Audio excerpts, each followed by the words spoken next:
युवती का नाम था मानसी दीक्षित। उसके बचपन का केवल एक ही सपना था, ग्लैमर की दुनिया में नाम कमाना और माया नगरी मुंबई में अपनी पहचान बनाना। मानसी इस सपने को पूरा करने के लिए बचपन से ही खुद को तैयार कर रही थी। 14 साल की उम्र में उसने मिस कोटा ब्यूटी कॉन्टेस्ट में रनर अप का खिताब जीता था, जो उसकी पहली बड़ी उपलब्धि थी। 19 साल की होते होते मानसी को क्राइम पेट्रोल टीवी सीरीज और म्यूजिक एल्बम में काम करने का मौका मिला था। परिवार भी खुश था कि उनकी बेटी मुंबई में अपने सपनों को साकार कर रही है और सफलतापूर्वक सेटल हो गई है। लेकिन एक दिन टीवी पर अचानक एक चौंकाने वाली खबर ने सबको हिलाकर रख दिया। कोटा की एक्ट्रेस मानसी दीक्षित का मुंबई में मर्डर। यह खबर सुनते ही मानसी को जानने वालों की जैसे तो दुनिया हिल गई हो। सबके मन में एक ही सवाल गूंज रहा था, वो तो अपने सपनों को पूरा करने मुंबई गई थी, उसकी किसी से कोई दुश्मनी नहीं थी, फिर किसने और क्यों इतनी बेरहमी से उसका कत्ल किया? यह सवाल सिर्फ उसके जानने वालों के लिए ही नहीं, बल्कि मुंबई पुलिस के लिए भी बेहद अहम था। दोस्तों, आगे की कहानी बहुत ही दिलचस्प है। कैसे पुलिस ने सतर्कता दिखाते हुए सिर्फ 4 घंटे में कातिल को पकड़ लिया। कहानी में आगे बढ़ने से पहले आप हमारे चैनल को सब्सक्राइब जरूर कर लें, जिससे हम आपके लिए ऐसी क्राइम की सच्ची कहानियाँ लाते रहें। तो चलिए कहानी पर वापस आते हैं। कातिल ने सोचा कि सूटकेस में लाश ठिकाने लगाकर वह बच निकलेगा, लेकिन एक चौकस कैब ड्राइवर की सतर्कता के चलते पुलिस ने महज 4 घंटे में कातिल को पकड़ लिया। कानून के हाथ कातिल के गिरफ्तार तक तेजी से पहुंच गए। बात है 15 अक्टूबर 2018 की दोपहर। मुंबई के अंधेरी इलाके के मिल्लत नगर से सांता क्रूज एयरपोर्ट के लिए ओला ऐप पर एक कैब बुक की गई। कैब ड्राइवर सौरभ शुक्ला उस इलाके में ही था, इसलिए उसने बुकिंग स्वीकार कर ली और कुछ ही मिनटों में लोकेशन पर पहुंच गया। वहाँ एक 19-20 साल का एक लड़का था। वह एक बड़ा और भारी भरकम सूट लिए खड़ा था। लड़के ने जल्दी से सूटकेस डिक्की में रखा और कार में बैठ गया। सौरभ ने कार स्टार्ट की और सांता क्रूज एयरपोर्ट की ओर बढ़ा, लेकिन तभी लड़के ने कहा कि उसे एयरपोर्ट नहीं, जोगेश्वरी जाना है। सौरभ को यह थोड़ा अजीब जरूर लगा, लेकिन उसने बिना कुछ कहे जोगेश्वरी की ओर गाड़ी मोड़ दी। जोगेश्वरी पहुंचने पर लड़के ने कार रुकवाई और सड़क के किनारे कुछ खोजने लगा। थोड़ी देर बाद उसने सौरभ से गोरेगांव चलने के लिए कहा। सौरभ लड़के के लगातार डेस्टिनेशन बदलने से थोड़ा चिढ़ तो रहा था, लेकिन मीटर पर किराया बढ़ता देख उसने आपत्ति नहीं की।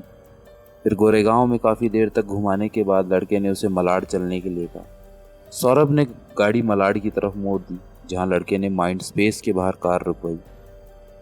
लड़के ने सौरभ को पेमेंट किया और कहा कि वह यहीं थोड़ी देर बैठेगा और अपने दोस्त का इंतजार करेगा।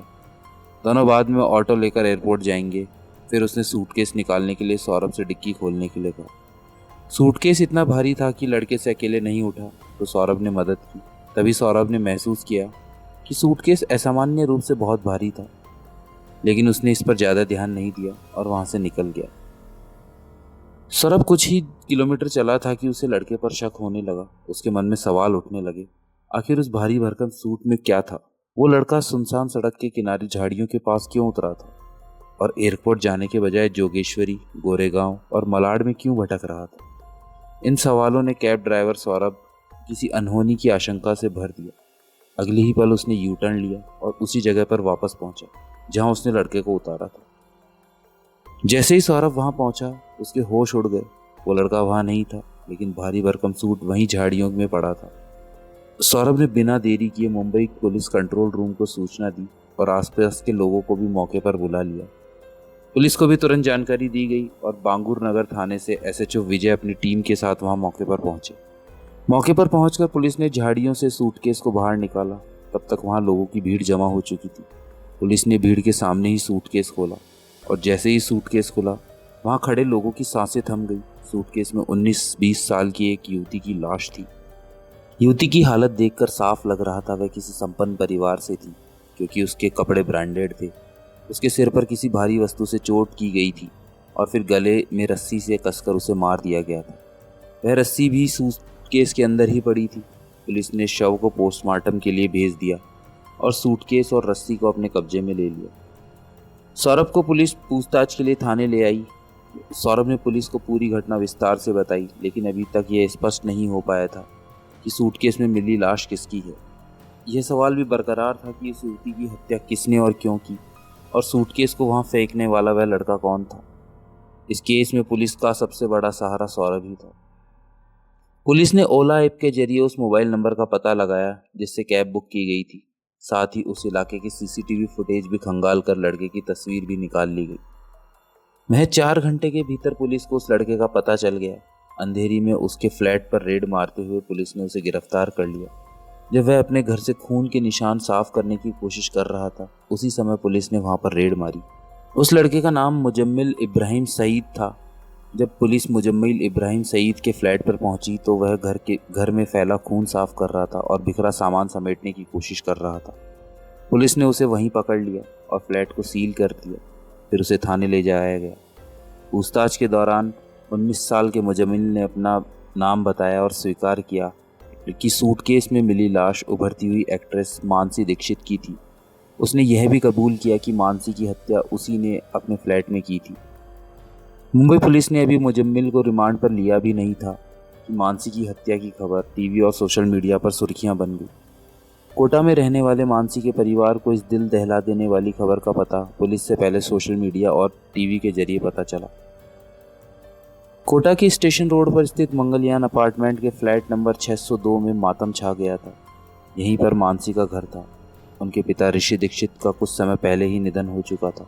उनकी दूसरी बेटी दीक्षा ने रेलवे में पिता की जगह अनुकंपा नियुक्ति से नौकरी प्राप्त कर ली थी, जबकि मानसी मॉडलिंग और एक्टिंग की दुनिया में नाम कमाने मुंबई चली आई थी। मानसी के मर्डर की खबर ने उसकी माँ और बहन को पूरी तरह से तोड़ के रख दिया। किसी तरह वे मुंबई पहुंचे। दीक्षा ने पुलिस को बताया कि मानसी बचपन से मॉडलिंग और फिल्मों की दीवानी थी। उनकी माँ, जो खुद एक ब्यूटिशियन थी, उन्होंने बेटियों को हमेशा सुंदर और आत्मनिर्भर बने रहना सिखाया था। इसी सहयोग से मानसी ने छोटी उम्र में खुद को मॉडलिंग और एक्टिंग के लिए तैयार करना शुरू कर दिया था। अब तक ये स्पष्ट हो चुका था कि मुंबई के मलाड में सूटकेस में मिली लाश राजस्थान के कोटा की उभरती हुई एक्ट्रेस मानसी दीक्षित की थी। लेकिन सबसे बड़ा सवाल यह था कि क्यों एक उभरती हुई एक्ट्रेस की इतनी बेरहमी से हत्या की गई और हत्यारे मुजम्मिल इब्राहिम सईद का उससे क्या संबंध था। जैसे जैसे पुलिस ने इस मामले की गहराई में जांच शुरू की, एक चौंकाने वाला खुलासा सामने आया।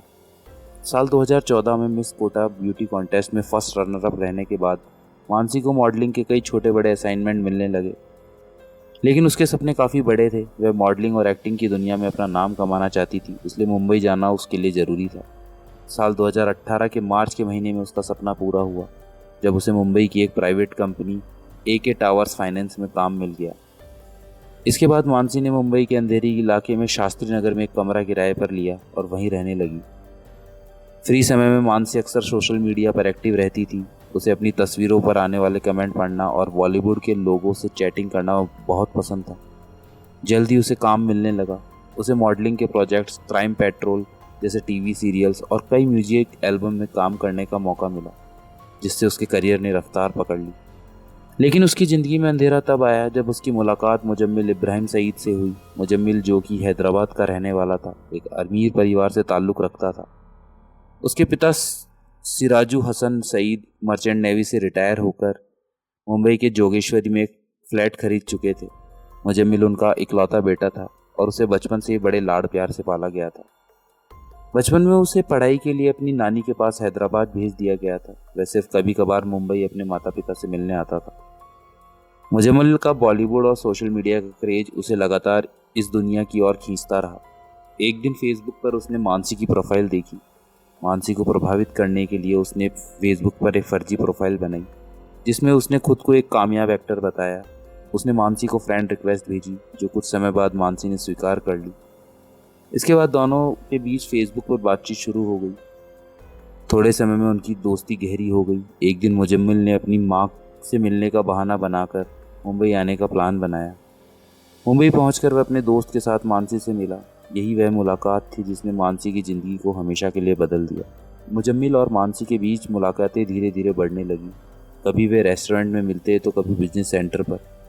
जब भी मिलते अधिकतर बातें मॉडलिंग और फिल्मी दुनिया को ही लेकर होती थी।